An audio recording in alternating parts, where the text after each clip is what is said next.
Our wonderful Craig Milton, everyone. All right. Is that about right? That about right? Okay. Hi, my story is called Henry, and it's actually an excerpt from a novel I wrote. And it tells of my joy of overcoming a childhood bully. And fortunately, I have to keep my notes here because I'm nervous. I was a small kid. I was pretty mouthy and I was quick to cry. It was an easy target for bullies when I was growing up in Calgary. My one escape from the misery of grade school was going to my adult cousin's farm in Battleford, Saskatchewan every summer. I spent half of my summer vacations there and it made some of the best memories from my childhood. While there, I was expected to carry my own weight. Brent had a way of showing me what needed to be done and then pretty much leaving me to take care of it. It helped me gain confidence, but at times it was kind of reckless childcare for an 11-year-old. He farmed hogs and grain, but they also raised chickens and turkeys for the family freezer. Now, on my first evening at the farm, Brent and his 2 dogs and I went down to lock up the chickens. It was a small shack with a wire fence pen to one side. The door was open and I could hear a small bird in the bushes behind it. And Brent shined his flashlight down there and there was a small chick with a handful of hens there. And I really wanted to pick one up and she'd snuck out during the day, so he left the door open so that she could find her way back in. As I tried to catch a chick, Brent warned me, Henry's not gonna like it. Who's Henry, I asked. He explained that Henry was a rooster and Brent's brothers had come and they tormented this rooster relentlessly until it grew very vicious. I wasn't really paying attention. I was just catching this chick, and so I finally picked one up and the mom became agitated and I carried it over to Brent so that I could see it better into the flashlight, and Brent and the dogs backed away like that, and I didn't really pay attention to that, and he said, I suggest you put it down, and he tilted his head towards the coop, and there was this giant rooster standing in the doorway of the coop. It was mottled black and white with the big red comb and the wattles hanging down beside its beak. So he stepped out of the coop and started walking towards me, and the chip was chirping in terror, and the mom was crying and really upset. And I looked to Brent for some support as the rooster approached, and he just sort of shook his head, and he and the dogs watched as I was about to learn a painful lesson in barnyard politics. He'll use them spurs, Brent warned me. About an inch above each ankle, Henry had a long, sharp spike sticking out at a right angle to his bony little legs. He's just a dumb bird, I'm not scared. But my voice trembled. Suit yourself. Brent knew how much trouble I was in, even if I didn't. Henry lowered his head, he kicked up some dirt like an angry bull, and the hen clearly wanted to be away from the rooster as well, so I set the chick down and they got together and they ran off into the coop. Henry didn't care. He kept coming. I had got in his territory and he wanted me out of it. So I stomped my foot and the raging rooster kept coming. You're going to need to fight or run, Brent smiled, clearly enjoying my predicament. My faltering courage fully failed, and with that I ran, and the ferocious rooster was hot on my heels.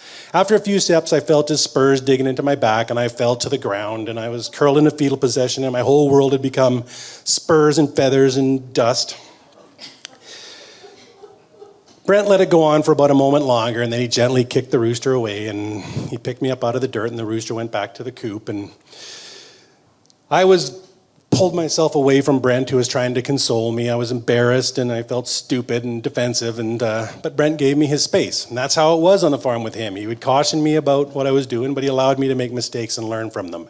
He could have easily prevented the whole altercation, but then I wouldn't have learned to respect the rooster. And the only thing harmed was my pride and my relationship with Henry. So the next morning on our way down to do chores, Brent said, you go do the birds and I'll take care of the hogs. That was my chore while I was going to stay at the farm for the month. This meant letting them out in the morning, feeding and watering them, and then locking them back in the evening.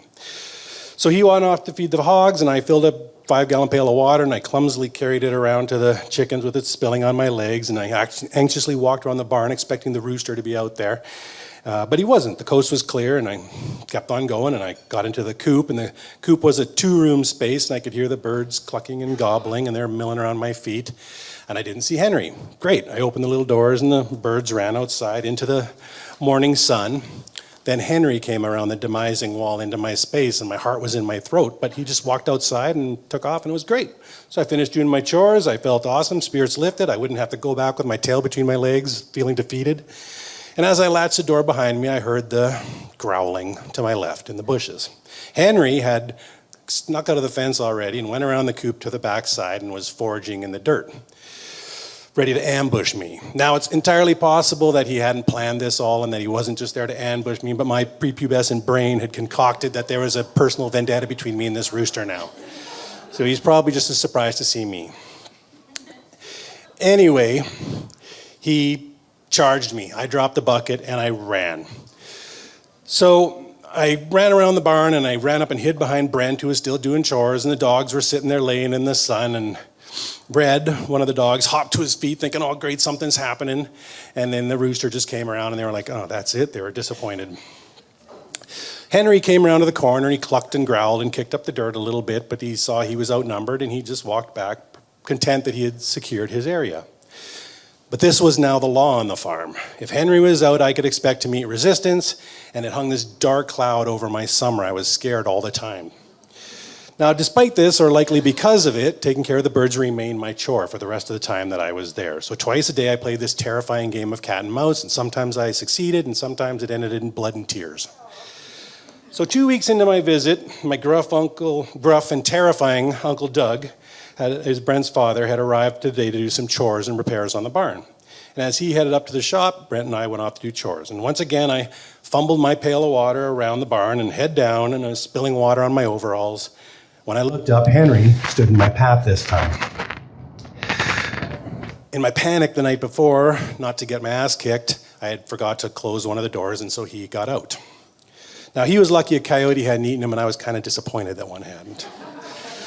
Walking slowly, I hugged the barn wall and convinced that if I was slow enough, he wouldn't be able to see me walking along the sun-faded planks.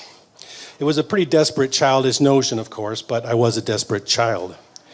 Henry watched closely as I attempted my barnyard ninja move, and I was nearly halfway to the coop door when it all fell apart. A young rooster stuck his head out from the ground level doors into the pen, and I'd forgotten to close, and he bellowed, gobble, gobble, gobble, gobble.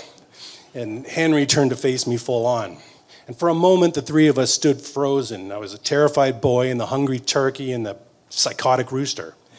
So you can imagine the standoff from the good, the bad, and the ugly at the end, and with the turkey as Eli Wallach and Lee Van Cleef as the rooster, and I, of course, was Clint, but I didn't feel quite as cool as the man with no name. So I could hear the music. Wah, wah, wah. And I could see the camera going from the turkey's eyes to the rooster's to mine, and then to the rooster's spurs and the bucket, and kicking up the dirt, and back to the turkey, and then back to myself. To no one's surprise, Eli, the turkey, broke the silence. Gobble, gobble, gobble, gobble. And all hell broke loose in a flurry of raucous poultry calls and flightless wings. Birds spilled out of the opening. And Henry seized upon the chaos to launch an attack. And he had his wings down to stabilize himself, and this time he meant to finish it.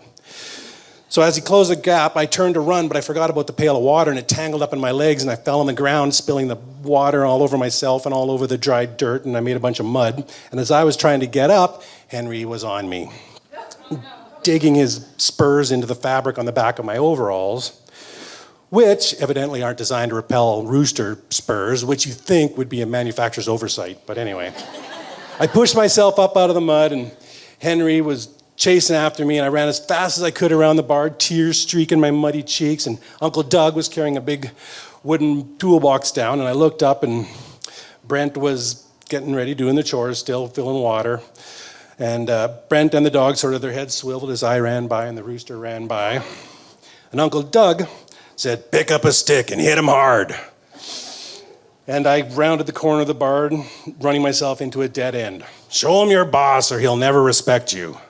Looking around, I saw a stick on the ground, so I picked it up and I spun wildly just as Henry was flapping his wings, rising up from the ground in a flurry of feathers and rage. His spurs were forward. He was intent on finishing this once and for all. So my eyes closed, stick held out. I swung as hard as I possibly could, and everyone fell silent, transfixed, watching this thing that had been building for 2 weeks.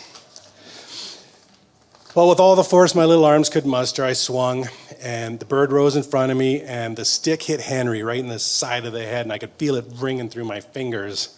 And he tumbled into the bale stack, and I felt a little sick in my stomach, like I'd killed him, and he kind of wobbled and got up, and his wings were jutting out at different angles like that.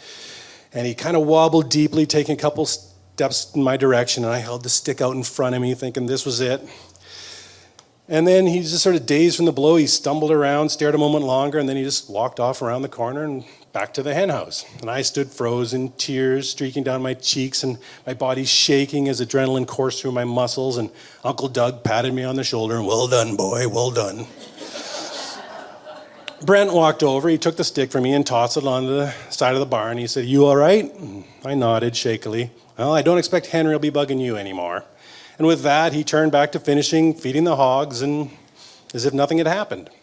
So I dusted myself off, I filled the pail, and I walked around the corner of the barn to finish my chores. And Henry was nowhere to be seen. That was the last time he bothered me. And from then on, he avoided me just as I had been avoiding him. And I returned to my joyous summer on the farm without living in fear. Now, I'd love to say that defeating Henry had given me the confidence to deal with my bullies back home, but that would have to wait until puberty was done with me and I got to be 6 feet tall. Ironically, I now have 4 roosters who live with me on my sanctuary. There's Scoots, Doofus, Raymond, and James. And Scoots and Doofus frequently attack me. Now, maybe I should set them down and tell them the cautionary tale of old Henry, or maybe they see my vegan tattoo and they know that they got my number.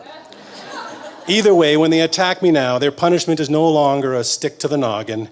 Now I pick them up, much to their chagrin. I tuck them under my arm and I walk them around during the flock, making sure that everyone knows that if you bully in my yard, you get unsolicited affection.